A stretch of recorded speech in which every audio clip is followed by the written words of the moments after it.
Un homme simple arrive dans un hôtel de luxe de la capitale, apportant seulement une vieille valise, des vêtements usés et une promesse faite à sa femme décédée. Là, il est publiquement humilié pour son apparence et défié par un manager arrogant à prouver qu'il mérite d'être là. Mais ce qui semblait être un moment de honte devient une révélation qui change tout devant un public stupéfait. Personne ne s'attendait à ce que cet étranger soit là, non pas pour l'argent, mais pour accomplir la mission la plus profonde de sa vie. Avant de commencer cette histoire, n'oubliez pas de vous abonner à notre chaîne, de laisser un j'aime sur la vidéo, ce qui est très important pour nous, et de nous dire depuis quelle ville vous écoutez cette histoire. L'autocar traversa les dernières avenues avant d'arriver à la gare routière de Paris-Bercy. Et Sébastien sentit sa poitrine se serrer. Ce n'était pas de la peur, c'était quelque chose de plus grand. C'était le poids d'une promesse qu'il portait depuis 3 ans, depuis le jour où il avait tenu la main de Marie pour la dernière fois, sentant ses doigts se refroidir, tandis que le soleil entrait par la fenêtre de la chambre. Elle lui avait demandé d'une voix faible mais ferme, celle qu'elle utilisait toujours quand elle savait qu'il avait vraiment besoin d'écouter. « Va le retrouver, Sébastien. Ne meurs pas seul comme je vais mourir maintenant. Cherche Romain. Il a été ton frère un jour. Redeviens-le. » Il n'eut pas la force de promettre quoi que ce soit à ce moment-là. Il ne put que lui baiser le front, sentir l'odeur de romarin de ses cheveux qu'elle insistait à laver même malade, et rester là tenant cette main jusqu'à ce qu'elle ne serre plus la sienne. Mais la promesse était restée. Elle s'était ancrée au fond de sa poitrine, comme une graine plantée en bonne terre, et avait commencé à grandir lentement, jusqu'à ce qu'il ne puisse plus l'ignorer. Sébastien descendit de l'autocar avec la valise en cuir qui avait appartenu à son père, une pièce ancienne qui avait déjà traversé des décennies de chemins de terre battus, de foires aux bestiaux et de déménagement d'une petite ville à une autre encore plus petite. À l'intérieur, en plus de 3 chemises reprisées, 2 pantalons de toile et une paire de sandales, il y avait l'argent. Tout l'argent qu'il avait rassemblé en vendant la terre, les quelques bêtes qui restaient, la maison où il avait élevé Hélène et vécu les meilleurs et les pires jours de sa vie. Ce ne fut pas facile. Hélène avait pleuré, lui avait demandé de ne pas faire ça, avait dit qu'elle pouvait vendre sa clinique vétérinaire, qu'on pouvait trouver une autre solution. Mais Sébastien savait que non. Cet argent était la clé. C'était ce dont il avait besoin pour ouvrir la porte, qui était verrouillée depuis si longtemps. Il prit un taxi à la sortie de la gare. Le chauffeur le regarda dans le rétroviseur, l'évaluant. Sébastien savait reconnaître ce regard. C'était le même qu'il recevait en ville chaque fois qu'il allait à la banque pour régler quelque chose, ou quand il entrait dans la pharmacie pour acheter les médicaments de Marie. Un regard qui disait « Vous n'êtes pas à votre place ici, retournez d'où vous venez ». Mais il avait déjà appris à ne plus y prêter attention. Il donna l'adresse de l'hôtel, celui que Romain avait publié sur les réseaux sociaux, celui qu'Hélène lui avait montré sur son téléphone, avec les photos de la façade dorée, du lustre gigantesque dans le hall, des suites avec des baignoires en marbre. Le taxi traversa la ville, et Sébastien regarda par la fenêtre. Paris était un monde différent. Des immeubles qui montaient jusqu'à disparaître dans le ciel, des gens qui marchèrent trop vite, tout le monde regardant vers le bas, vers les écrans de leur portable. Il pensa à Salaire, à la petite place où il s'asseyait avec son grand-père Jean pour prendre un café après la messe, au bon silence qui y régnait, au temps qui passait lentement. Ici, tout était bruit. Tout était précipitation. Quand le taxi s'arrêta devant l'hôtel, Sébastien resta immobile quelques secondes, regardant vers le haut. Le bâtiment était imposant, tout en verre miroir, avec le nom « Grand Hôtel Millennium » écrit en énormes lettres dorées. Il paya la course, prit sa valise et franchit la porte tournante. Le hall était exactement comme sur les photos, plus grand, en fait. Le lustre au plafond semblait fait de 1000 étoiles suspendues, réfléchissant des lumières qui dansaient sur les murs de marbre. Il y avait des canapés en cuir, des tables basses avec des magazines parfaitement alignés, et un silence, élégant, ponctué seulement par le son discret de talons fins sur le sol poli. Sébastien se dirigea vers la réception, sentant les regards collés sur lui. 2 réceptionnistes, toutes 2 en uniforme impeccable et au maquillage parfait, cessèrent de taper et le regardèrent comme si une bête étrange venait d'entrer. « Bonjour », dit Sébastien, enlevant son chapeau et le tenant à deux mains. « Je voudrais faire une réservation. » Les deux femmes se regardèrent. L'une d'elles, la plus jeune, avec les cheveux attachés en un chignon serré, força un sourire qui n'atteignit pas ses yeux. « Monsieur a une réservation ? Non, je viens d'arriver, j'ai besoin d'une chambre. » L'autre réceptionniste plus âgée, dont le badge indiquait « Françoise », se pencha en avant et parla d'un ton qui se voulait poli, mais qui était du pur venin. « Monsieur, c'est un hôtel 5 étoiles. Les nuitées commencent à 1200 €. Êtes-vous sûr de vouloir faire une réservation ici ?» Sébastien sentit le sang lui monter à la tête, mais il respira profondément. Il connaissait bien ce jeu. « J'en suis certain, madame, combien coûte la chambre la plus simple ?» Françoise soupira comme si elle perdait son temps. 1200 € la nuit, paiement anticipé d'au moins 2 nuits, plus les taxes. Sébastien posa sa valise sur le comptoir et le bruit résonna dans le hall. Quelques personnes qui passaient s'arrêtèrent pour regarder.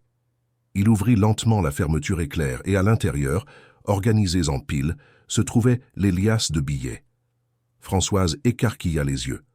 La réceptionniste plus jeune fit un pas en arrière. C'est à ce moment que le directeur apparut. Marcel était un homme grand, en costume bleu marine impeccable, les cheveux gominés en arrière et un sourire qui avait quelque chose de cruel. Il s'approcha d'un pas ferme, évaluant la situation. « Quel est le problème ici ?» Françoise s'empressa d'expliquer. « Monsieur le directeur, ce monsieur veut faire une réservation, mais... »« Mais quoi ?» interrompit Marcel, regardant Sébastien de haut en bas. « Laissez-moi deviner. Vous pensez qu'il ne peut pas payer, c'est ça ?» Sébastien resta silencieux, tenant simplement son chapeau et regardant le directeur. Marcel croisa les bras et s'approcha davantage, parlant assez fort pour que tout le monde autour entende. « Vous savez quoi? Je vais vous lancer un défi. Si vous arrivez à payer 5 nuits d'un coup pour la chambre la plus simple, je vous offre en prime la suite Master, la meilleure de l'hôtel, celle qui coûte 8 000 € la nuit. Ça vous va ?» Un murmure se répandit dans le hall. Des clients s'approchèrent, curieux. Des employés arrêtèrent ce qu'ils faisaient pour regarder. Marcel s'amusait. Il était absolument certain que cet homme aux vêtements usés et à la vieille valise n'avait pas 6 000 € en poche. Ce serait une humiliation publique parfaite, une leçon, un rappel que chacun a sa place dans le monde. Sébastien le regarda droit dans les yeux et parla avec la voix calme qu'il utilisait pour apaiser les chevaux effrayés. « Ça me va. 5 nuits, paiement d'avance, et la suite master en prime. C'est bien ça ?»« C'est exact, » répondit Marcel avec un large sourire, « mais ça doit être maintenant, devant tout le monde, sans traîner. » Sébastien rouvrit sa valise, et cette fois, il sortit les liasses de billets, une par une, et commença à les empiler sur le comptoir en marbre. Les gens s'approchèrent encore plus. Le silence était absolu. Il compta lentement, à voix haute, s'assurant que chaque nombre était clair. 1000, 2000, 3000, 4000, 5000, 6000. Il s'arrêta, regarda Marcel et compléta. 6 000 €, 5 nuits à 1200 chacune. Les voici. Vous pouvez compter. Le visage de Marcel changea. Le sourire disparut. Il regarda les billets, puis Sébastien, puis les gens autour. Il tenta de reculer. « Eh bien, j'ai peut-être exagéré. Faisons une réservation normale, sans cette histoire de suite master. » Sébastien ne détourna pas le regard. « Vous avez passé un accord. Devant tout le monde. J'ai payé. Maintenant, je veux la suite master. » Marcel commença à transpirer. Il chercha du soutien auprès des réceptionnistes, mais elles étaient paralysées. Il regarda les clients, qui filmaient maintenant avec leur téléphone. Il était piégé. « Écoutez, monsieur, je... » C'est alors que la porte de l'ascenseur de direction s'ouvrit, et un homme en sortit, grand, en costume gris parfaitement coupé, les cheveux grisonnants sur les tempes, des lunettes de vue chère. Romain, le propriétaire de l'hôtel. Il traversa le hall d'un pas ferme, sentant que quelque chose d'important se passait. Il arriva au comptoir et observa la scène. L'argent empilé, Sébastien debout, tenant son chapeau, Marcel en sueur, les caméras des téléphones pointées. « Que se passe-t-il ici ?» demanda Romain, de la voix grave qui imposait un respect immédiat. Marcel déglutit. « Monsieur Romain, j'étais... Il y a eu un malentendu, et... » Romain leva la main, demandant le silence. Il se tourna vers Sébastien. Êtes-vous un client » Sébastien regarda cet homme. Son cœur battit plus fort. C'était lui, même après tant d'années, même avec les cheveux grisonnants, même avec les vêtements chers et la posture de celui qui commande à tout, Sébastien reconnut les yeux. C'étaient les mêmes yeux que le garçon qui s'asseyait avec lui sous le grand chêne, à la ferme de son grand-père, partageant une prune et faisant des plans pour conquérir le monde ensemble. C'étaient les yeux du Romain qui avait promis d'être son frère pour toujours. « Je suis venu faire une réservation », répondit Sébastien, sans rien révéler. Romain regarda l'argent sur le comptoir. « C'est combien ?»« 6 000 €, monsieur », répondit Françoise pressée. « Il a payé 5 nuits d'avance. » Romain prit l'argent, le compta rapidement et le rendit à Sébastien. « Ceci vous revient. Marcel, libérez la suite master pour ce monsieur, à titre gracieux, sans frais. » Marcel devint blanc. « Mais, monsieur... » Romain se tourna vers lui et son regard était de glace. « Un problème ?»« Non, monsieur. Aucun problème. » Romain se tourna de nouveau vers Sébastien et lui tendit la main. « Bienvenue au Grand Millénium. J'espère que vous passerez un agréable séjour. » Sébastien lui serra la main. Elle était ferme mais froide. Il n'y avait aucune reconnaissance dans les yeux de Romain. Il ne l'avait pas reconnu. « Merci, monsieur, » dit Sébastien en reprenant l'argent. Romain fit un signe au réceptionniste, donna quelques instructions rapides à Marcel et retourna à l'ascenseur de direction. Il disparut derrière les portes en métal poli. Sébastien resta là, sentant un vide immense dans sa poitrine. Il avait voyagé 1000 kilomètres, vendu tout ce qu'il avait, traversé un pays entier, et Romain ne l'avait pas reconnu. Il l'avait regardé droit dans les yeux, lui avait serré la main et n'avait vu rien d'autre qu'un étranger. Françoise se racla la gorge. « Monsieur, il me faudrait une pièce d'identité pour l'enregistrement. » Sébastien lui tendit sa carte d'identité. Elle tapa les données, imprima une fiche et lui remit la carte de la suite. « 15e étage, suite master. Le bagagiste va monter vos bagages. »« Ce n'est pas la peine, » dit Sébastien en prenant sa valise. « Je la porte. » Il entra dans l'ascenseur, appuya sur le bouton du 15e étage et regarda son reflet flou dans le miroir. Un vieil homme, aux vêtements usés, avec une vieille valise, un chapeau élimé. C'est ce que Romain avait vu. Il n'avait pas vu le Sébastien de 12 ans, qui courait pieds nus dans les champs de blé.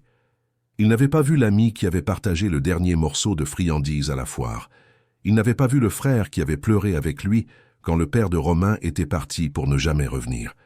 La porte de l'ascenseur s'ouvrit et Sébastien marcha dans le couloir jusqu'à la porte de la suite. Il passa la carte, entra et resta immobile sur le seuil. L'endroit était immense. Il y avait un salon, une chambre, un balcon avec vue sur toute la ville. Il y avait une télévision de la taille d'un mur, un lit qui semblait flotter, une salle de bain avec baignoire et douche séparées. Tout était blanc, doré, impeccable. Sébastien laissa tomber sa valise par terre, enleva son chapeau et s'assit sur le bord du lit. C'est alors que tout s'effondra. Les larmes vinrent, chaudes et silencieuses, coulant sur son visage brûlé par le soleil, mouillant sa barbe mal rasée. Il pleura pour Marie, qui n'était plus là pour lui dire que tout irait bien. Il pleura pour Hélène, qui était loin s'occupant du grand-père Jean, qui devenait de plus en plus fragile. Il pleura pour Romain, qui s'était transformé en quelqu'un qu'il ne connaissait plus. Il pleura pour lui-même d'être si seul dans cette chambre gigantesque, dans une ville où personne ne connaissait son nom. Il se leva, alla sur le balcon et ouvrit la porte. Le vent froid de Paris lui frappa le visage. En bas, la ville grouillait, des millions de lumières clignotaient, des voitures filaient, des gens vivaient leur vie sans savoir que là, au 15e étage d'un hôtel de luxe, un homme pleurait un passé qui ne reviendrait jamais. Il se souvint du jour où il avait rencontré Romain. Il avait 8 ans, et le père du garçon venait d'acheter la ferme voisine de celle du grand-père Jean. Romain était chétif, effrayé, avec un œil au beurre noir que son père lui avait fait la veille. Sébastien lui offrit une prune, et les deux restèrent assis sous l'arbre sans rien dire, mangeant juste le fruit et crachant les noyaux au loin. Le lendemain, Romain revint, et le jour d'après, et le suivant. En une semaine, ils étaient inséparables. Ils passèrent 10 ans ensemble. Ils pêchèrent dans l'étang, chassèrent les oiseaux à la fronde, volèrent des prunes dans le verger du voisin, dormirent sur le même matelas par terre quand il pleuvait et que la maison de Romain était inondée. Ils firent un pacte de sang, se coupant les doigts avec un canif et les pressant l'un contre l'autre. Frères pour toujours, quoi qu'il arrive. Mais il arriva quelque chose. Romain partit pour Paris à 17 ans, pour un travail qu'un cousin lui avait trouvé. Il promit de revenir. Il envoya des lettres au début. Puis, les lettres cessèrent. Sébastien attendit. Il se maria avec Marie, eut Hélène, travailla la terre, éleva les bêtes, vécut sa vie. Mais il se demanda toujours pourquoi Romain n'était jamais revenu. Pourquoi il avait oublié? Pourquoi il avait abandonné son frère? Maintenant, il savait. Romain n'avait pas oublié. Il avait choisi d'oublier. Il avait construit un empire de verre et de marbre, avait enfilé un costume cher, était devenu une autre personne. Une personne qui ne reconnaissait plus le garçon qui avait été son frère un jour. Sébastien retourna à l'intérieur de la suite, ferma la porte du balcon et s'allongea sur le lit sans enlever ses bottes. Il regarda le plafond, le lustre délicat qui pendait comme un bijou, et pensa à Marie. Elle serait fière de lui. Il était venu. Il avait accompli la première partie de la promesse. Maintenant, il devait accomplir la seconde. Il devait faire en sorte que Romain se souvienne. Il ferma les yeux, et pour la première fois en 3 ans, il dormit sans rêver de la main de Marie se refroidissant dans la sienne. Il dormit avec l'espoir, petit mais vivant, qu'il y avait peut-être, juste peut-être, encore une chance de récupérer ce qui s'était perdu en chemin. Romain retourna à son bureau au dernier étage de l'hôtel et ferma la porte derrière lui. Il enleva sa veste, desserra sa cravate et se servit un verre de whisky. Il n'était même pas 3 heures de l'après-midi, mais il avait besoin de quelque chose pour soulager la tension qu'il portait depuis le début de la semaine. La réunion avec les investisseurs avait été un désastre. Ils voulaient des chiffres plus élevés, une croissance plus rapide, une expansion internationale. Ils voulaient qu'il transforme le Grand Millennium en une franchise mondiale. Et il savait qu'il y arriverait. Il y arrivait toujours. Mais dernièrement, il ressentait une fatigue profonde, un épuisement qui ne venait pas du corps, mais d'un endroit plus profond, qu'il ne savait pas nommer. Il s'assit dans le fauteuil en cuir derrière son bureau et regarda par la fenêtre. Paris s'étendait à perte de vue, une mer de béton et d'ambition. Il avait construit tout cela, parti de rien, de l'intérieur oublié du Cantal, et avait érigé un empire. Il avait un appartement dans le Marais, une voiture importée, une montre suisse, le respect. Il avait réussi. Mais pourquoi alors se sentait-il si vide? Le téléphone sonna, c'était Marcel. « Monsieur Romain, concernant l'incident d'aujourd'hui à la réception ?» Romain soupira. « Qui a-t-il, Marcel? Je suis désolé pour la situation. Je n'aurais pas dû créer ce défi, c'était inapproprié. Ça l'était. Vous êtes suspendu pour 3 jours, sans salaire. Utilisez ce temps pour repenser votre attitude. » Il y eut un silence de l'autre côté. « Compris, monsieur. » Romain raccrocha. Il savait qu'il avait été dur, mais il le fallait. Marcel avait humilié un client en public, avait exposé l'hôtel à une situation embarrassante. Cela ne pouvait pas passer. Mais en y pensant, l'image de l'homme lui revint à l'esprit. Ce visage brûlé par le soleil, ses mains calleuses, cette façon calme de parler. Il y avait quelque chose en lui, quelque chose de familier. Mais Romain n'arrivait pas à identifier quoi. Il prit le téléphone et appela la réception. « Françoise, passez-moi les informations sur le client de la suite master. » Françoise envoya la fiche par email. Romain l'ouvrit sur son ordinateur. Nom complet. Sébastien Alves. Âge 58 ans. Lieu de naissance salaire Cantal. Carte d'identité émise dans le Cantal. Adresse précédente ferme Sainte-Rita, zone rurale. Romain cessa de respirer. Salaire. Le nom de la ville le frappa comme un coup de poing dans l'estomac. Il n'avait pas pensé à cet endroit depuis des décennies. Il l'avait effacé exprès, enterré profondément dans sa mémoire, recouvert de couches de travail, de succès, d'argent.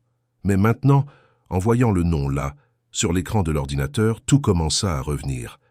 La petite place, l'étang, le grand chêne, le grand-père de Sébastien, le père Jean, qui laissait les garçons manger des prunes directement sur l'arbre, et Sébastien, son frère, son meilleur ami, le garçon qui avait tout partagé avec lui.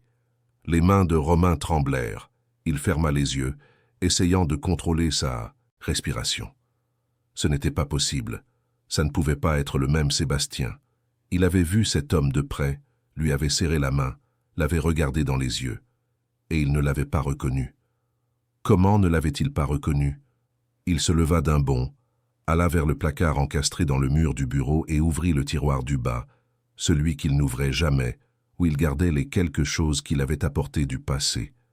Il y avait une vieille boîte à chaussures, au couvercle cabossé. Il l'ouvrit et à l'intérieur se trouvaient des photos. Rares, car, à l'époque, il n'y avait pas d'argent pour les pellicules. Mais il y en avait une. Il la prit avec précaution, comme si elle allait se réduire en poussière. Sur la photo, 2 garçons souriaient, les bras sur les épaules l'un de l'autre. Ils étaient pieds nus, en vieux shorts et en chemise délavée. Derrière eux, le grand chêne. Le garçon de gauche était Sébastien, avec ce sourire franc, les dents du bonheur, les yeux brillants d'une joie pure. Le garçon de droite, c'était lui, Romain plus maigre, avec une coupure à l'arcade sourcilière encore en train de cicatriser. Il avait 13 ans. C'était le jour où ils avaient fait le pacte de sang. Romain s'assit par terre, tenant toujours la photo, et sentit les larmes monter. Il avait ignoré son propre frère. Il l'avait regardé, l'avait jugé sur ses vêtements, sur son apparence, et n'avait pas vu qui était réellement là. Il était devenu exactement le genre de personne qu'il avait toujours méprisé, le genre de personne qu'était son père. Quelqu'un qui mesurait la valeur des autres à ce qu'ils avaient, pas à ce qu'ils étaient. Il se souvint de toutes les fois où Sébastien l'avait défendu. Quand les garçons de la ville se moquèrent de lui à cause de ses vêtements reprisés, Sébastien se battait. Quand son père arrivait ivre et criait, Sébastien l'emmenait dormir à la ferme du père Jean. Quand Romain pleurait, effrayé par l'avenir, Sébastien disait qu'ils allaient tout conquérir ensemble, qu'ils seraient frères pour toujours, que rien ne les séparerait. Mais Romain les avait séparés. Il était parti pour Paris, plein de promesses. Au début, il avait gardé le contact. Il envoyait des lettres, racontait les difficultés, la pension bon marché où il vivait, le travail pénible de manutentionnaire au marché. Sébastien répondait à toutes, parlant de la ferme, de son mariage avec Marie, de la naissance d'Hélène. Mais avec le temps, et alors que Romain commençait à gravir les échelons, à trouver de meilleurs emplois, à suivre des cours du soir, les lettres s'espacèrent. Il avait honte de ses origines, honte de l'accent qu'il essayait de cacher, honte de salaire, jusqu'à ce qu'il arrête complètement d'écrire. Il changea de numéro, ne laissa aucune trace, se construisit une nouvelle vie, une vie où Sébastien n'existait pas, une vie où Salers n'était qu'un point oublié sur la carte. Et maintenant, Sébastien était là, dans son hôtel. Il était venu jusqu'à Paris, avait affronté l'humiliation à la réception, avait payé une fortune, et Romain ne l'avait pas reconnu. Il avait regardé le visage de son frère et n'avait rien vu, parce qu'il n'avait pas voulu voir. Parce que passer tant de temps à prétendre que le passé n'existait pas, l'avait transformé en quelqu'un d'incapable de voir la vérité, même quand elle était juste devant lui. Romain se leva, garda la photo dans la poche de sa veste et sortit du bureau. Il devait parler à Sébastien, il devait lui demander pardon, il devait s'expliquer. Mais quand il arriva à l'ascenseur et appuya sur le bouton du 15e étage, il sentit la peur. Qu'allait-il dire? Comment allait-il justifier des décennies d'abandon? Comment allait-il regarder le visage de l'ami qu'il avait trahi et lui demander pardon? Les portes de l'ascenseur s'ouvrirent à l'étage de la suite master. Romain marcha dans le couloir, chaque pas plus lourd que le précédent. Il s'arrêta devant la porte. Il leva la main pour frapper, mais hésita. Il resta là, immobile, écoutant son propre cœur battre fort dans sa poitrine. Puis, il baissa la main et retourna à l'ascenseur. Il n'était pas prêt. Pas encore. Il retourna à son bureau, se servit un autre verre de whisky et regarda la photo jusqu'au coucher du soleil. Il pensa à tout ce qu'il avait perdu en chemin. La simplicité, l'amitié véritable, le sentiment d'appartenir à un endroit. Il avait conquis le monde, mais il avait perdu son âme. Cette nuit-là, il ne put dormir. Il se tourna et se retourna dans son lit de l'appartement du Marais, regardant le plafond, revivant chaque souvenir. Le jour où Sébastien lui avait appris à pêcher. Le jour où ils avaient partagé le dernier pain, alors qu'ils avaient faim. Le jour où Sébastien lui avait tenu la main quand son père l'avait battu jusqu'à l'évanouissement. le jour où ils avaient fait le pacte. Frères pour toujours. À l'aube, il prit une décision. Il irait à la suite. Il réveillerait Sébastien s'il le fallait. Il dirait la vérité. Il demanderait pardon à genoux si nécessaire. Peu importait à quel point ce serait douloureux, c'était la bonne chose à faire. Quand le soleil commença à se lever, Romain se prépara, enfila les vêtements les plus simples qu'il avait dans son armoire, un jean et une chemise blanche, et se rendit à l'hôtel. Il monta directement au 15e étage. Cette fois, il n'hésita pas. Il frappa à la porte de la suite master. Sébastien ouvrit la porte, encore habillé, comme s'il n'avait pas dormi de la nuit. Il regarda Romain, et ses yeux s'emplirent de larmes. Aucun des deux ne dit un mot pendant un long moment. Romain, finalement, rompit le silence. « Je peux entrer. » Sébastien fit un pas de côté, laissant de l'espace. Romain entra dans la suite, et la porte se referma derrière lui. Ils restèrent debout l'un en face de l'autre, deux hommes qui avaient un jour été des garçons inséparables. « Tu savais que c'était moi ?» demanda Romain, la voix tremblante. « Je le savais, » répondit Sébastien. « Dès le premier instant, je t'ai reconnu. » Romain sentit sa poitrine exploser de douleur. « Et moi, je ne t'ai pas reconnu. Je t'ai regardé et je n'ai rien vu. Je n'ai pas vu mon frère. Je n'ai pas vu le garçon qui a partagé sa vie avec moi.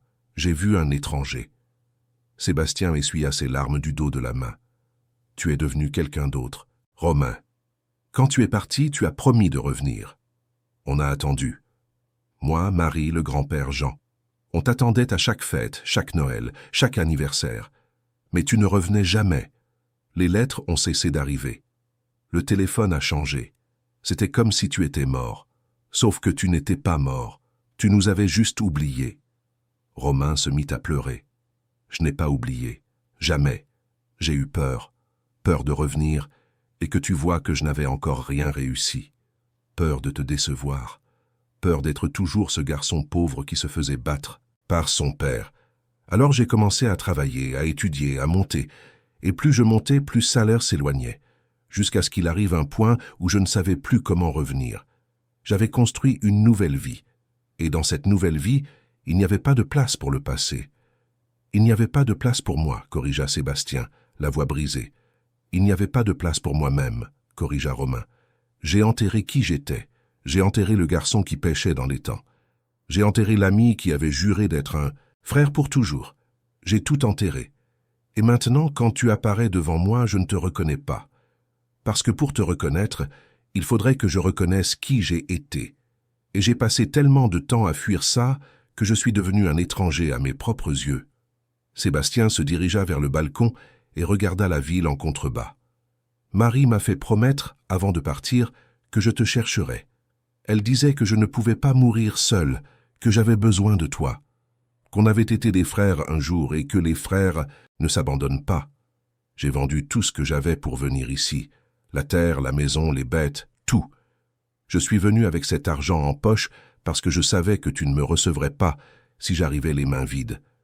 Je devais prouver que j'avais de la valeur, que je méritais d'être ici. Romain s'approcha, la voix désespérée. « Tu as toujours eu de la valeur. Tu as toujours mérité d'être n'importe où. C'est moi qui me suis perdu. C'est moi qui me suis transformé en quelqu'un qui juge les gens sur leurs vêtements, leur argent, leur apparence. Je suis devenu tout ce que nous méprisions quand nous étions enfants. » Les deux hommes restèrent là sur le balcon, regardant Paris s'éveiller. Le silence entre eux était rempli de tout ce qui n'avait pas été dit en 40 ans, de toutes les lettres non écrites, de tous les appels non passés, de tous les câlins qui n'avaient jamais eu lieu. Romain sortit la photo de sa poche et la tendit à Sébastien. « Tu te souviens de cette photo ?» Sébastien la prit, la regarda et sourit à travers ses larmes. « Comment pourrais-je l'oublier? C'est le jour où on a juré d'être frères pour toujours. » « Et j'ai rompu ce serment, » dit Romain. « Je t'ai abandonné. J'ai abandonné le grand-père Jean. J'ai abandonné tout ce qui comptait. Et maintenant, quand tu viens jusqu'ici, que tu traverses le pays entier pour me chercher, je ne te reconnais même pas. » Sébastien garda la photo dans la poche de sa chemise, tout près de son cœur. « On peut recommencer. Il est encore temps. » Romain s'agenouilla. Là, sur le balcon de la suite master, avec la ville entière pour témoin, il s'agenouilla aux pieds de Sébastien et pleura. « Pardonne-moi, s'il te plaît, pardonne-moi, d'être parti, de ne pas être revenu, d'avoir oublié qui j'étais, de ne pas t'avoir reconnu. Pardonne-moi. » Sébastien s'accroupit, se mit à la hauteur de Romain et lui prit le visage entre ses mains. « Lève-toi, mon frère, lève-toi. On a beaucoup de temps perdu à rattraper. » Les deux hommes s'étreignirent, et c'est comme si 40 ans de distance s'évanouissaient à cet instant. Romain pleura sur les épaules de Sébastien comme il avait pleuré quand il était enfant, et Sébastien le serra avec la même force qu'autrefois. Ils restèrent ainsi longtemps jusqu'à ce que Romain finalement s'écarte et s'essuie le visage. « Comment va le grand-père Jean ?» Sébastien soupira. « Il est vieux, Romain. Très vieux. Il a plus de 80 ans. Il faiblit. C'est Hélène qui s'occupe de lui. Elle est devenue vétérinaire. Elle a ouvert une clinique là-bas, à Salaire. C'est une fille forte. Mais tu lui manques. Tu lui as toujours manqué. » Romain sentit la culpabilité lui serrer la poitrine. « Je dois le voir, je dois lui demander pardon à lui aussi. Tu le verras, promis, Sébastien. On ira ensemble. » À ce moment, le téléphone de Sébastien sonna. C'était Hélène. Il répondit. « Allô, ma fille, il s'est passé quelque chose ?» Sa voix était larmoyante, désespérée. « Papa, tu as vu sur Internet, tu es partout. La vidéo de l'hôtel est devenue virale. Tout le monde parle de toi. » Sébastien était confus. « Quelle vidéo ?»« La vidéo du défi, quand tu as payé les nuits et gagné la suite. Elle a des millions de vues, papa. Mais ça n'a pas d'importance maintenant, tu dois rentrer, c'est grand-père. Son état s'est beaucoup aggravé. Il est à l'hôpital. Il a demandé à te voir. Et il a demandé à voir Romain aussi. » Sébastien devint pâle. « J'arrive tout de suite. Je prends le premier autocar. » Hélène respira profondément. « Papa, il est très mal. Je ne sais pas s'il tiendra jusqu'à ce que tu arrives en autocar. » Romain prit le téléphone des mains de Sébastien. « Hélène, c'est Romain. Je vais amener ton père à Salers. J'ai un hélicoptère. On part maintenant. On y sera dans quelques heures. Ne t'inquiète pas. » Hélène resta silencieuse un instant, le temps de comprendre. « Romain? Le Romain de mon père? Lui-même. On est déjà en route. Tiens bon, on arrivera à temps. » Il raccrocha et regarda Sébastien. « Allons-y. Maintenant. Il n'y a pas de temps à perdre. » Les deux hommes sortirent de la suite en courant. Romain appela le pilote en descendant dans l'ascenseur, ordonnant de préparer l'hélicoptère immédiatement. Ils passèrent devant la réception en trombe, traversèrent le parking et montèrent dans la navette qui les mènerait à l'héliport. Pendant le trajet, Sébastien resta silencieux, regardant par la fenêtre, les mains tremblantes. Romain lui prit la main. « On arrivera à temps, je te le promets. » Sébastien le regarda, les yeux rouges. « Tu ne peux pas promettre ça. »« Je peux essayer, » répondit Romain, « et c'est ce que je vais faire. Je vais essayer de réparer tout ce que j'ai brisé, en commençant par être aux côtés du grand-père Jean, de l'homme qui m'a accueilli quand mon propre père m'a jeté dehors, de l'homme qui m'a appris ce que c'était d'être un vrai père. » Ils arrivèrent à l'héliport. L'hélicoptère avait déjà les pales en rotation. Ils montèrent rapidement, mirent les casques, et l'appareil décolla, s'élevant au-dessus des immeubles de Paris, en direction du cœur de la France, en direction de Salers, en direction du passé que Romain avait tenté d'oublier, mais qui maintenant le rappelait. L'hélicoptère fendait le ciel au-dessus de l'Auvergne, survolant des paysages que Romain n'avait pas vus depuis des décennies. En bas, la terre volcanique, les champs de blé, les petites villes dispersées comme des points sur la carte. À mesure qu'ils approchèrent de Salaire, son cœur se serrait de plus en plus. Sébastien était à ses côtés, silencieux, regardant par la fenêtre les yeux perdus. Ses mains tremblaient légèrement, et Romain savait que ce n'était pas à cause du vol. Hélène envoya des messages tout au long du trajet. Le grand-père était stable, mais faible. Il les réclamait. Il répétait leurs noms. Sébastien. Romain. Il voulait voir ces deux garçons une dernière fois. Sébastien lisait les messages et essuyait discrètement ses larmes. Romain sentait la culpabilité comme un poids écrasant sur sa poitrine. Il avait abandonné cet homme, l'homme qui l'avait sauvé, l'homme qui avait été plus un père pour lui que son propre père ne l'avait jamais été. 2 heures et demie après avoir décollé de Paris, l'hélicoptère commença à descendre. Salers apparut en bas, la ville nichée entre les monts, les maisons colorées, les églises, la petite place où Romain avait passé tant d'après-midi. Le pilote trouva un espace dégagé près de l'hôpital municipal où une petite foule s'était déjà formée. Les nouvelles vont vite dans une petite ville et tout le monde savait déjà que l'homme de la vidéo virale rentrait chez lui, ramenant le riche homme d'affaires de Paris. L'hélicoptère atterrit en soulevant une poussière ocre. Romain et Sébastien descendirent en courant, baissant la tête à cause des pales qui tournaient encore. Hélène les attendait devant l'hôpital en blouse blanche, les cheveux attachés en queue de cheval, les yeux rouges et gonflés d'avoir tant pleuré. Quand elle vit son père, elle courut et se jeta dans ses bras. « Papa, Dieu merci, tu es arrivé. » Sébastien la serra fort, lui baisa le sommet du crâne. « Comment va-t-il »« Il est réveillé. Il vous attend. Les médecins ont dit qu'il s'accrochait, comme s'il attendait quelque chose avant de se reposer. » Elle se tourna vers Romain et il y eut un moment de reconnaissance. Elle avait vu de vieilles photos. Elle savait qui il était. « Vous êtes Romain. » Romain hocha la tête, ne sachant que dire.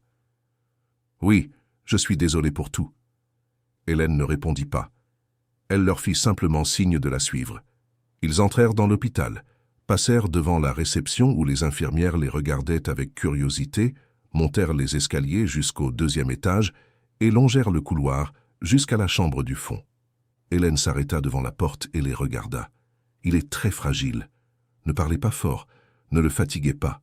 Soyez simplement présent. » Sébastien respira profondément, ajusta sa chemise, essuya ses dernières larmes et poussa la porte. Romain entra derrière lui. La chambre était simple. Un lit d'hôpital, une chaise, une petite fenêtre avec un rideau beige. Et dans le lit, diminué par le temps, se trouvait le père Jean. L'homme que Romain se rappelait comme un géant, assez fort pour porter des sacs de 50 kilos de grains, semblait maintenant fait de papier. Sa peau était translucide, ses os saillants, ses yeux caves. Mais quand il les vit entrer, ses yeux s'illuminèrent.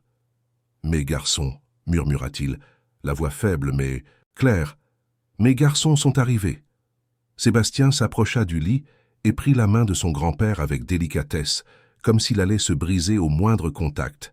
« Je suis là, papa. Je suis venu en courant. » Le père Jean sourit et serra la main de son fils avec la force qui lui restait. « Je sais, mon fils, je sais. » Et il regarda Romain, qui était resté près de la porte tremblant. « Viens ici, Romain. Viens, mon garçon. » Romain fit un pas en avant, puis un autre, jusqu'à se tenir à côté du lit. Il regarda le visage du vieil homme et sentit les larmes couler sans contrôle. « Père Jean, je suis tellement désolé, désolé pour tout, d'être parti, de ne pas être revenu, de vous avoir abandonné. » Le père Jean leva son autre main, tremblante, et Romain la saisit. « Calme-toi, mon garçon, calme-toi. Je ne suis pas en colère contre toi. Je ne l'ai jamais été. » Romain s'assit sur le bord du lit, tenant toujours la main du vieil homme. « Mais je mériterais que vous le soyez. J'ai promis de revenir. J'ai promis de prendre soin de vous. Et je suis parti sans jamais plus donner de nouvelles. » Le père Jean ferma les yeux un instant, respirant lentement. Quand il les rouvrit, il y avait en eux une paix que Romain ne pouvait comprendre. « Tu as donné des nouvelles, si ?» Romain fronça les sourcils. « Comment ça ?» Le père Jean regarda Sébastien. « Va dans le tiroir. Prends la boîte en métal, la bleue. » Sébastien hésita, confus, mais obéit. Il alla vers la petite armoire à côté du lit, ouvrit le tiroir du haut et en sortit une boîte en métal bleu, rouillée sur les bords. Il la tendit au vieil homme. Le père Jean essaya de l'ouvrir, mais ses mains tremblaient trop. « Ouvre-la, Sébastien. Montre-lui ce qu'il y a dedans. » Sébastien ouvrit la boîte. À l'intérieur, il y avait des dizaines de lettres, toutes adressées à la ferme Sainte-Rita Salaire, Cantal, toutes écrites de la main de Romain, et sous les lettres, il y avait des relevés de virements bancaires, des dépôts réguliers, tous les mois, pendant des années. Romain était paralysé. Ce n'est pas possible. Le père Jean sourit. Si, c'est possible. Tu as envoyé des lettres pendant 15 ans. Et tu as envoyé de l'argent pendant 20 ans. Chaque mois, sans faute. Au début, c'était 50 €, puis 100, puis 500. À la fin, tu envoyais 2000 € par mois. Toujours avec un petit mot. Toujours en promettant que tu reviendrais quand tu serais prêt. Quand tu aurais conquis tout ce que tu devais conquérir, quand tu serais digne de revenir. » Romain prit une des lettres, l'ouvrit les mains tremblantes. Elle datait de l'époque où il vivait encore dans la pension, quand il travaillait comme manutentionnaire. L'écriture était irrégulière, griffonnée à la hâte. « Père Jean, j'espère que vous allez bien. J'ai envoyé 50 € ce mois-ci. Je sais que ce n'est pas beaucoup, mais c'est tout ce que je peux. Le travail est dur, mais j'apprends. Un jour, j'aurai ma propre entreprise. Un jour, je reviendrai et je prendrai soin de vous comme vous le méritez. Dites à Sébastien que je ne l'ai pas oublié. Dites-lui qu'il est mon frère pour toujours. Un jour, je reviendrai. Promis. Romain. » Les larmes tombèrent sur la lettre, faisant baver l'encre déjà fanée. Romain regarda Sébastien, qui pleurait aussi. « Tu savais ça ?» Sébastien secoua la tête. « Non, papa n'a jamais rien dit. » Romain regarda le vieil homme, désespéré. « Pourquoi? Pourquoi ne lui avez-vous jamais rien dit? Pourquoi l'avez-vous laissé penser que je vous avais abandonné ?» Le père Jean respira profondément, chaque mot lui coûtant un effort énorme. « Parce que tu l'as demandé. Dans les premières lettres, tu as dit de ne rien dire.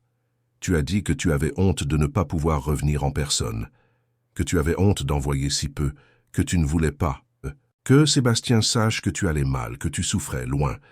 Tu voulais revenir quand tu serais prêt, quand tu aurais gagné, et j'ai respecté ça. Mais je n'ai jamais été prêt, » cria Romain, la voix brisée. « Je ne suis jamais revenu. J'ai continué à envoyer de l'argent, à envoyer des lettres, à promettre de revenir, mais je n'ai jamais eu le courage, parce que j'avais honte. Honte de mes origines, honte de qui j'étais. Et plus le temps passait, plus il devenait difficile de revenir. Jusqu'à ce que j'arrête d'écrire, jusqu'à ce que j'arrête d'envoyer de l'argent, jusqu'à ce que je prétende que vous n'existiez pas. » Le père Jean lui serra la main. « Tu n'as pas prétendu. Tu as eu peur. Peur de ne pas être assez bien.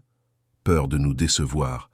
Peur de revenir et de réaliser que tu avais perdu trop de temps. Mais tu as toujours été assez bien, mon garçon, depuis le jour où je t'ai vu blessé, affamé, fuyant ton père, et que Sébastien t'a amené chez nous. Tu as toujours été assez bien. » Romain s'effondra. Il tomba à genoux à côté du lit et pleura, la tête appuyée sur les mains du père Jean. Le vieil homme lui passa une main tremblante dans les cheveux, de la même manière qu'il le faisait quand Romain était enfant et faisait des cauchemars. Sébastien s'approcha, posa une main sur l'épaule de Romain. « Je ne savais pas, mon frère, je ne savais rien de tout ça. Je pensais que tu nous avais oubliés, que tu étais devenu quelqu'un d'autre, que tu ne te souciais plus de nous. » Romain leva le visage, les yeux rouges. « Je me suis toujours soucié de vous, toujours, mais j'étais tellement prisonnier de la honte, de la peur, que je n'ai pas pu revenir. Je pensais que si je conquérais tout, si je devenais riche, si j'avais du succès, alors je pourrais revenir la tête haute. Mais plus je conquérais, plus vous vous éloigniez. Parce que j'ai réalisé que ce n'était pas une question d'argent, c'était une question de courage, et je n'en ai jamais eu. » Le père Jean l'interrompit, la voix plus faible. « Vous deux, écoutez. Écoutez un vieil homme qui n'a plus beaucoup de temps. » Les deux hommes se rapprochèrent, chacun tenant une main du vieil homme. Le père Jean continua avec effort. « Vous avez été des frères. Vous avez promis d'être des frères pour toujours, et des promesses comme ça ne se brisent pas avec le temps, ou la distance, ou la honte. Elles se brisent quand on les laisse se briser. Romain, tu ne nous as jamais abandonnés. Tu as envoyé de l'aide, tu as envoyé des lettres, tu as pris soin de nous comme tu le pouvais. Et Sébastien, tu n'as jamais cessé d'aimer ton frère, même en pensant avoir été oublié. C'est ça, le véritable amour. Un amour qui n'a pas besoin de preuves, un amour qui existe même dans l'absence. » Hélène entra dans la chambre à ce moment-là, resta sur le seuil, observant la scène. Le vieil homme la regarda et sourit. « Viens ici, ma petite fille. » Elle s'approcha, prit sa main libre. « Je suis là, Pépé. » Le père Jean joignit leurs mains. Sébastien et Romain, chacun tenant une main du vieil homme, Hélène tenant l'autre. Une famille reconstruite. Regardant chacun d'eux, il dit « Je vais partir en paix maintenant, parce que je sais que vous êtes à nouveau ensemble. Sébastien, prends soin de ton frère. Romain, prends soin de ton frère. Hélène, prends soin d'eux deux. Et vous deux, promettez-moi que vous continuerez à être des frères, que vous construirez quelque chose ensemble, que vous ne laisserez pas le passé mourir. Promettez-le-moi. » Les deux hommes, la voix étranglée par l'émotion, répondirent ensemble. « On le promet. » Le père Jean ferma les yeux, un sourire tranquille sur les lèvres. « Alors c'est bien. Tout va bien maintenant. Vous pouvez me laisser me reposer. » Mais il ne lâcha pas leurs mains. Il resta là, les tenant tous, respirant lentement, de plus en plus, espacé. L'infirmière entra, vérifia les appareils et regarda Hélène avec ce regard que tout le monde reconnaît. Hélène hocha la tête, les larmes coulant. Ils restèrent là, en silence, chacun tenant une partie du père Jean, jusqu'à ce qu'il rende son dernier soupir. C'était paisible, sans douleur, sans peur, juste la paix. Il partit en souriant, sachant que les deux garçons qu'il avait aimés comme ses fils étaient de nouveau réunis. Sébastien posa son front sur la main de son père et pleura doucement. Romain serra Hélène dans ses bras qui sanglotaient sur son épaule. L'infirmière éteignit les appareils. Le silence de la chambre était absolu. Après un moment, Sébastien se leva, arrangea les vêtements de son père, lui ferma délicatement les yeux et lui baisa le front. « Repose-toi, papa. Repose en paix. » Les trois sortirent de la chambre. Dans le couloir, Sébastien s'appuya contre le mur et respira profondément. Romain se tint à côté de lui, ne sachant que dire. Hélène essuya ses larmes et alla régler les formalités avec les médecins. Après un certain temps, Romain parla enfin. « J'aurais dû revenir plus tôt, j'aurais dû avoir le courage. » Sébastien le regarda. Il le savait. Il a toujours su que tu reviendrais. Il attendait juste le bon moment, et le bon moment c'était maintenant, quand nous avions le plus besoin l'un de l'autre. Les deux hommes restèrent là, dans le couloir de l'hôpital, tandis que le soleil commençait à se coucher dehors. Salers devenait doré sous la lumière du soir, la ville où tout avait commencé, la ville que Romain avait essayé d'oublier, mais qui ne l'avait jamais oubliée. Hélène revint, portant les affaires du grand-père dans un sac en plastique. À l'intérieur, la boîte en métal bleu avec les lettres et les relevés. Elle la tendit à Romain. « Je pense que c'est à toi. » Romain prit la boîte et la serra contre sa poitrine. « Je la garderai pour toujours. » Les obsèques furent fixées 2 jours plus tard. La nouvelle de la mort du père Jean se répandit rapidement, et toute la ville se mobilisa. Il avait été une figure aimée, respectée. Il chantait dans la chorale de l'église, aidait ses voisins, était connu pour sa bonté et sa sagesse. Le jour venu, l'église était bondée. Des gens debout dans les allées, dehors. Tous voulaient lui dire adieu. Romain était assis au premier rang à côté de Sébastien et d'Hélène. Il portait des vêtements simples, sans ostentation. Il avait laissé son costume cher à Paris. Là, il voulait être simplement le jeune Romain, le petit-fils de cœur du père Jean. Pendant la messe, le prêtre parla d'amour, de pardon, de famille. Il parla de la façon dont le père Jean avait vécu une vie simple, mais pleine de sens. Comment il avait touché tant de vies, comment il avait été un père, un grand-père, un ami, un conseiller. À la fin, le prêtre invita ceux qui le souhaitaient à parler du père Jean. Plusieurs personnes montèrent, racontèrent des histoires, partagèrent des souvenirs, jusqu'à ce que Romain se lève. Il marcha jusqu'à l'autel, regarda le cercueil couvert de fleurs et respira profondément. « Mon nom est Romain. Beaucoup d'entre vous ne me connaissent pas. Je suis parti d'ici il y a 40 ans et je ne suis jamais revenu. Mais le père Jean ne m'a jamais oublié. Il a été plus un père pour moi que mon propre père. Il m'a accueilli quand je n'avais nulle part où aller. Il m'a nourri quand j'avais faim. Il m'a appris ce qu'était le véritable amour. Et je l'ai abandonné. Je suis parti et j'ai passé des décennies sans revenir. J'ai eu honte, j'ai eu peur, j'ai été lâche. Mais il n'a jamais renoncé à moi. Il a gardé chaque lettre que j'ai envoyée. Il a gardé chaque reçu. Il a attendu. Et quand je suis revenu, enfin, il m'a pardonné. Pas avec des mots, mais avec son sourire, avec sa main tendue, avec l'amour qui n'est jamais mort. Le père Jean m'a appris que la famille, ce n'est pas une question de sang. C'est une question de choix, c'est être présent, c'est pardonner. Et je passerai le reste de ma vie à honorer ce qu'il m'a enseigné. Il descendit de l'autel, les larmes coulant. Sébastien se leva et le serra fort dans ses bras, comme il le faisait quand ils étaient enfants. L'église entière était émue. Après l'enterrement, tous se réunirent à la ferme Sainte-Rita. La maison était pleine. Les voisins avaient apporté de la nourriture, du café, des gâteaux. Les gens circulaient, discutaient, se remémoraient. Romain resta sur la terrasse, regardant le grand chêne où lui et Sébastien grimpaient autrefois. Il était toujours là, plus vieux, plus tordu, mais vivant. Sébastien le rejoignit. « On a passé de bons moments là-haut. Les meilleurs », acquiesça Romain. Il garda le silence un moment avant de parler. « Sébastien, je veux faire quelque chose. Quelque chose qui honore la mémoire de ton père. De notre père. » Sébastien le regarda. « Quoi donc ?» Romain se tourna pour lui faire face. « Je veux construire un hôtel ici, à Salaire. Mais pas un hôtel comme celui de Paris. Je veux quelque chose de différent. Quelque chose qui célèbre cette terre, cette culture, ces gens. Je veux créer des emplois. Je veux attirer des touristes. Je veux montrer au monde ce que cet endroit a de spécial. Et je veux que tu sois mon associé, toi et Hélène. On va construire ça, ensemble. » Sébastien resta sans voix un instant. « Tu es sérieux ? » ?»« Absolument. J'investirai tout ce qu'il faudra. Mais je ne veux pas le faire seul. Je veux le faire avec toi. Comme on aurait dû le faire depuis le début. Frères, associés, famille. » Hélène, qui avait entendu la conversation depuis la fenêtre, sortit sur la terrasse. « Et moi, qu'est-ce que je fais dans cet hôtel ?» Romain sourit. « Tu es vétérinaire. J'ai pensé qu'on pourrait inclure un sanctuaire pour animaux, un espace pour secourir les bêtes blessées, les soigner, leur donner un foyer. Les clients pourraient visiter, apprendre, interagir. Ce serait quelque chose d'unique, quelque chose qui a un but. » Hélène regarda son père, qui souriait les yeux pleins de larmes. « Papa !»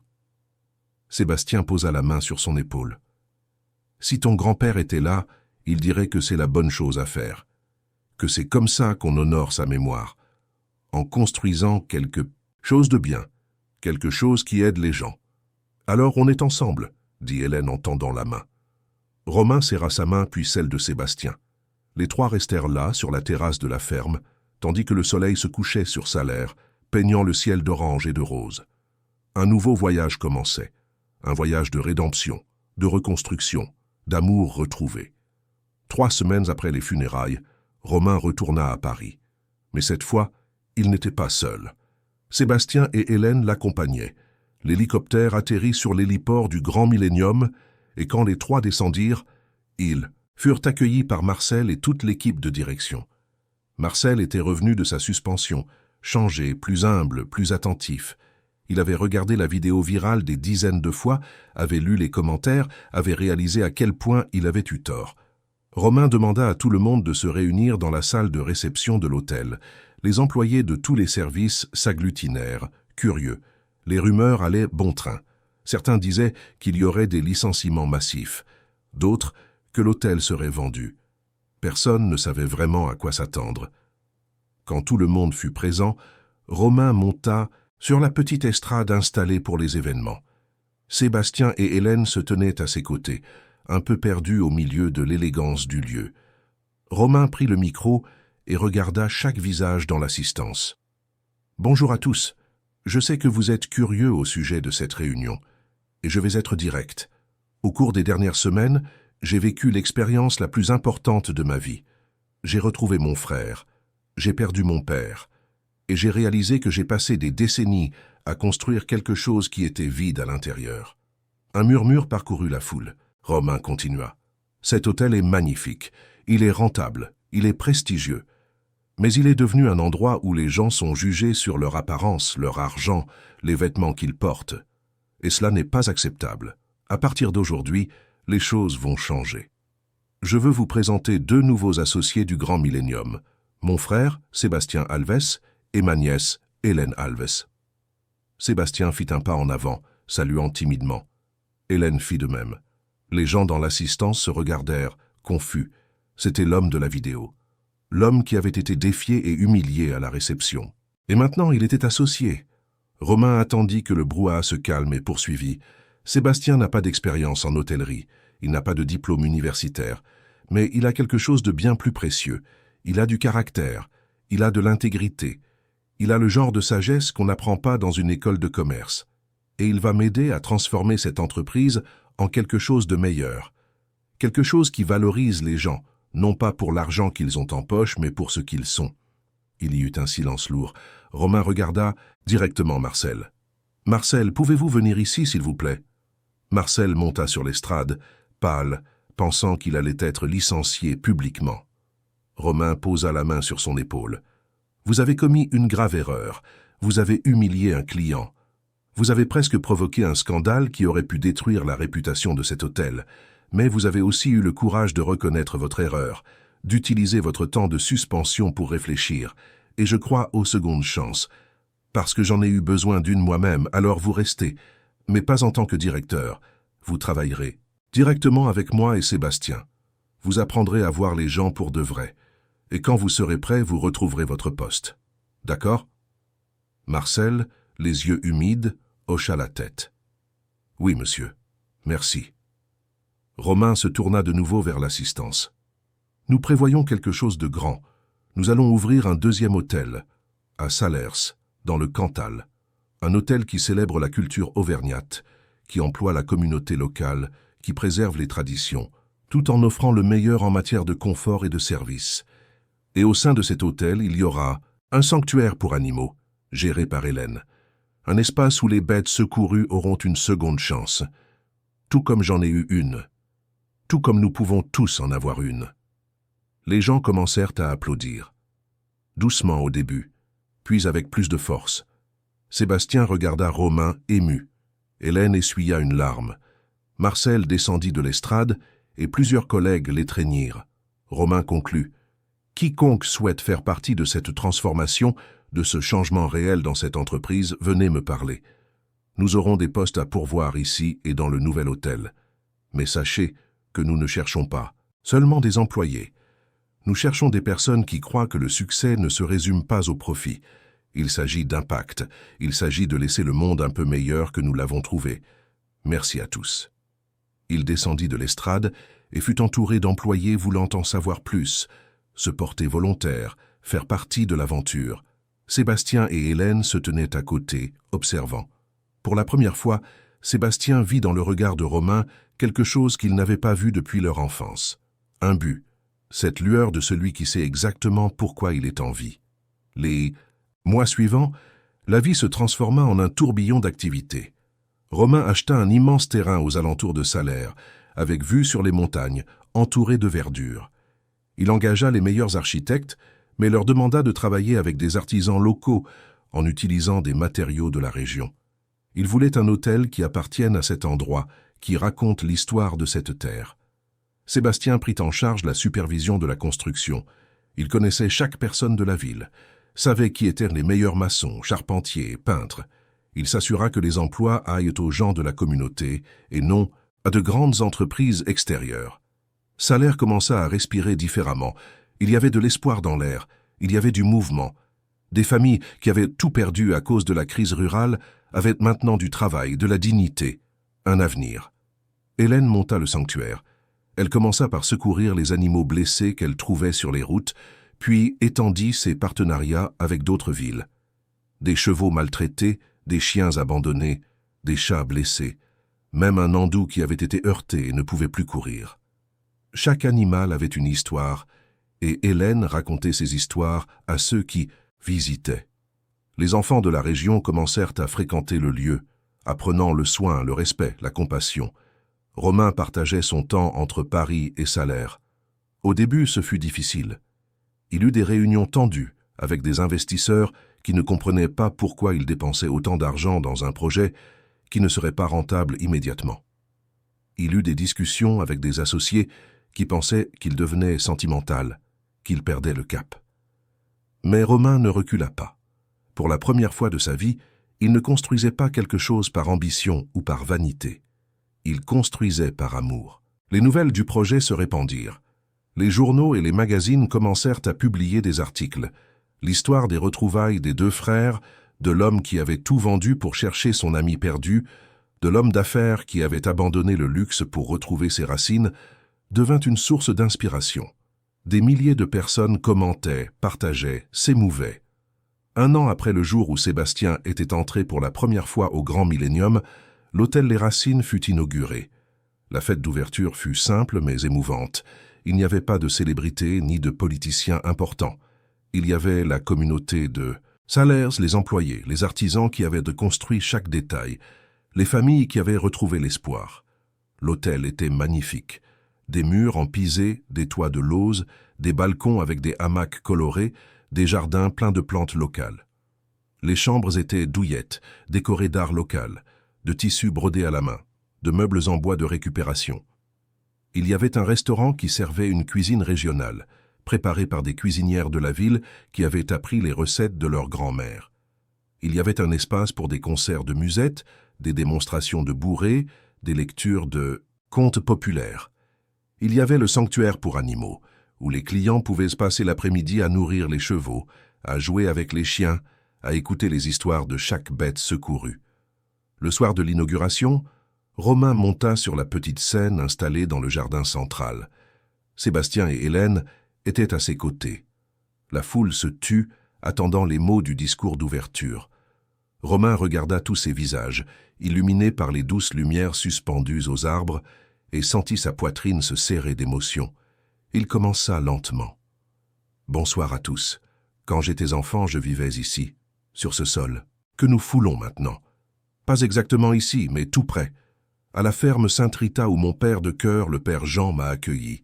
J'étais un garçon effrayé, blessé, sans place dans le monde. Et cette terre m'a reçu. Ces gens m'ont accueilli. Mon frère, Sébastien, a partagé avec moi chaque morceau de pain, chaque rêve, chaque promesse. » Il regarda Sébastien qui avait les yeux humides. « Puis, je suis parti. Je suis allé à Paris, la tête pleine d'ambition et le cœur vide de courage. J'ai construit un empire. Je suis devenu riche. J'ai conquis tout ce que je pensais devoir conquérir. Mais en chemin, j'ai perdu le plus important. J'ai perdu mon frère, j'ai perdu mes racines. Je me suis perdu moi-même. » Il fit une pause, respirant profondément. Jusqu'au jour où Sébastien est entré dans mon hôtel, je ne l'ai pas reconnu. Je l'ai regardé et j'ai vu un étranger, parce que j'avais passé tellement de temps à essayer d'oublier qui j'étais, que je ne pouvais plus voir qui il était. Mais il n'a pas renoncé à moi. Il est venu me chercher. Il m'a rappelé qui j'étais. Il m'a donné la chance de redevenir son frère. La foule était dans un silence absolu.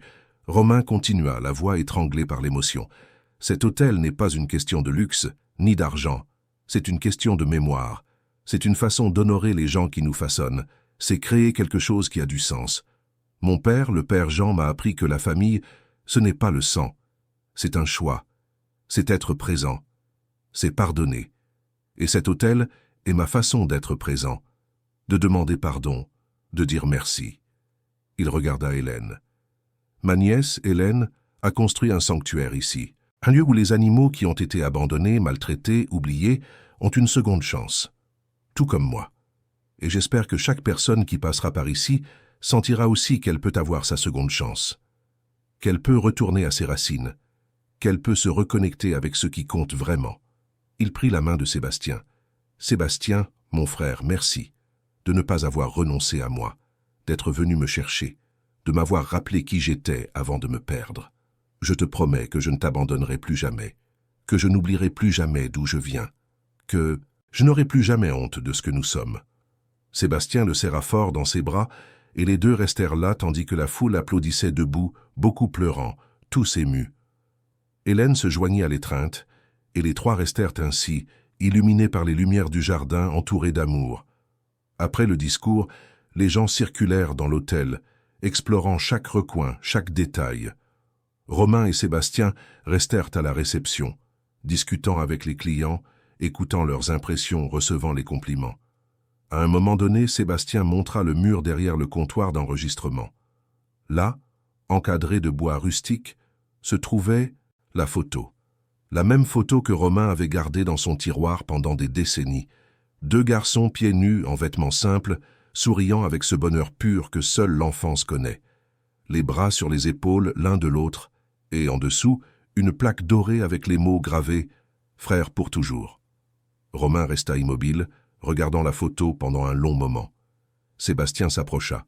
« Ça rend bien là, n'est-ce pas ?»« C'est parfait, » répondit Romain. « C'est pour que personne n'oublie, ni moi, ni toi, ni quiconque passera par ici, que le plus important, ce n'est pas où l'on va, c'est d'où l'on vient et avec qui l'on est. » Sébastien posa la main sur son épaule. « Ton père serait fier. »« Notre père, » corrigea Romain, « et je pense qu'il est fier. De quelque part, il voit ça, et il sourit. » Les deux hommes restèrent là, regardant la photo, tandis que la fête continuait autour d'eux. La musique de la bourrée jouait, les gens dansaient, les enfants couraient dans le jardin. Les animaux du sanctuaire dormaient tranquillement dans leurs abris. Salers respirait différemment maintenant. La ville avait un avenir. Elle avait de l'espoir. Elle avait un hôtel qui était plus qu'un hôtel. C'était un symbole de reconstruction, de pardon, d'un amour qui ne meurt jamais. Dans les mois qui suivirent, l'hôtel Les Racines devint un succès. Pas seulement financier, mais humain. Des clients de toute la France et même de l'étranger venaient le découvrir. Ils venaient pour l'architecture, la nourriture, le sanctuaire. Mais ils restaient pour le sentiment, pour la paix que cet endroit transmettait, pour l'histoire que chaque mur racontait. Sébastien endossa le rôle d'hôte principal.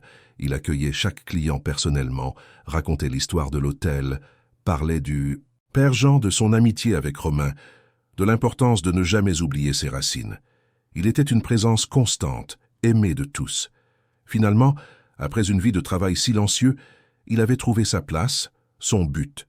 Hélène développa le sanctuaire. Elle obtint des partenariats avec des universités, des vétérinaires d'autres villes, des ONG de protection animale. Le lieu devint une référence. Des écoles amenaient des élèves pour leur apprendre le soin et le respect des animaux. Des familles y passaient des après-midi entiers à nourrir, brosser, jouer. Hélène trouva non seulement un travail, mais une mission. Romain partageait son temps entre les deux hôtels, mais dès qu'il le pouvait, il était à Salers. Il découvrit que c'était là qu'il se sentait complet. À Paris, il dirigeait une entreprise. À Salers, il vivait. Il commença à fréquenter l'église, où le père Jean chantait dans la chorale. Il commença à s'asseoir sur la petite place pour prendre un café et discuter avec les anciens. Il commença à marcher pieds nus sur la terre ocre, comme il le faisait quand il était enfant. 1 an et demi après l'inauguration, par un après-midi tranquille, Romain et Sébastien étaient assis sur la terrasse de l'hôtel buvant un café et mangeant un gâteau à la châtaigne fait par Madame Marlène, une des cuisinières. Ils étaient silencieux, appréciant simplement le vent frais qui venait des montagnes. Sébastien rompit le silence. « Tu sais ce que disait Marie ?» Romain le regarda. « Quoi ?» Elle disait que tout dans la vie a un but, même la douleur, même la séparation. Elle disait que parfois, on a besoin de se perdre pour se retrouver vraiment. Romain réfléchit à cela. Elle avait raison. Si je n'étais pas parti, je n'aurais peut-être jamais appris ce qui compte vraiment. Je n'aurais peut-être jamais pu construire ça. Mais aussi, si tu n'étais pas venu me chercher, je serais mort sans jamais revenir, sans jamais me réconcilier. On s'est sauvés, dit Sébastien. L'un a sauvé l'autre. Frère pour toujours, dit Romain en tendant la main. Pour toujours, répéta Sébastien en lui serrant la main avec force. Ils restèrent ainsi, regardant l'horizon, les montagnes qui entouraient Salers, la terre qui les avait vus grandir et qui maintenant les voyait reconstruits. La promesse faite sous le grand chêne, 40 ans, plus tôt avait été tenue. Pas de la manière qu'ils avaient imaginée quand ils étaient enfants, mais peut-être d'une manière encore meilleure. Car maintenant, en plus d'être frères, ils étaient partenaires, complices, constructeurs de quelque chose de plus grand. À la réception de l'hôtel, la photo était toujours là, encadrée, éternisant 2 garçons qui avaient un jour promis d'être frères pour toujours. Et en dessous, les clients s'arrêtaient, lisaient l'inscription et souriaient.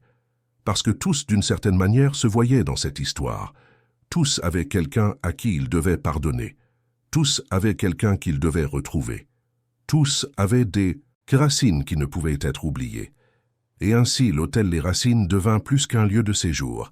Il devint un lieu pour guérir, pour se reconnecter, pour se souvenir que, peu importe jusqu'où l'on monte, ce que l'on conquiert, à quel point l'on change, il y aura toujours un endroit où nous appartenons.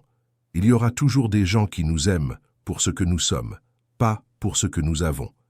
Il y aura toujours une seconde chance si nous avons le courage de la chercher.